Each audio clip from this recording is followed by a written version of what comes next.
600 slaps. That was the price tag for being Mason Steele's daughter. Miss a note? I paid with my flesh. Want a childhood? I paid with blood. By 11, I was a prodigy at the most prestigious conservatory prep school in the country. By 12, I was #1 nationwide. My father, Mason Steele, was ecstatic. He soaked up the spotlight, desperate for the gold medal that would prove he wasn't a loser. He wanted the world to praise his methods. Before the finals, the reporters swarmed. A camera crew shoved a microphone into my face. Winter, the reporter asked, do you have anything to say to your father before you go on stage? Mason stood behind the cameras, his eyes burning with that familiar, manic expectation. Millions were watching. I looked into the lens, and I smiled.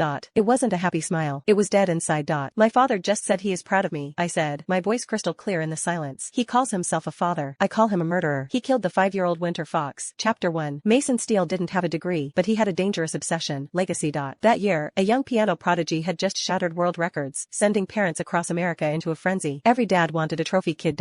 Mason shouldn't have been one of them. He originally wanted a son. He and my mother, Elizabeth, were discussing how to fix the mistake of having a daughter. They wanted to dump me on a distant relative so they could try again for a boy, the heir Mason desperately craved. Then, a local music teacher changed everything. After hearing me fumble through a few nursery rhymes, she looked at Mason with wide eyes. Mr. Steele, she said, your daughter, she's a genius. That single sentence saved my life. And then, it ruined it. Mom and Dad are betting everything on you, Mason told me, gripping my small shoulders until it hurt. If you fail, you betray us. You betray everyone. I was 5 years old when I was shackled to the piano bench. Mason taped a schedule to my headboard. He had found some viral article about a famous virtuoso's routine and decided it wasn't enough.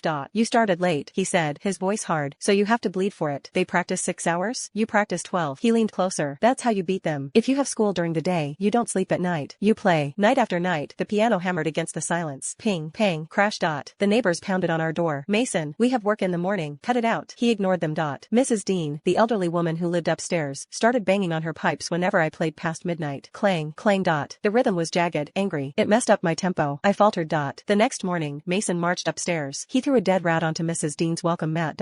I heard her grandson screaming from the hallway. You old hag, Mason roared, kicking her door. You mess with Winter's future, and I'll end you. He came back 10 minutes later, breathing hard, unbuckling his leather belt. He sat next to me on the bench. I handled the distraction, he said, the leather snapping in his hands. Now, if you mess up, it's on you. I stared at the belt. I didn't dare cry.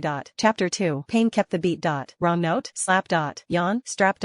Sometimes he used his hand, sometimes the belt. It depended on his mood, on how much whiskey he'd had, on how much he hated his dead-end job.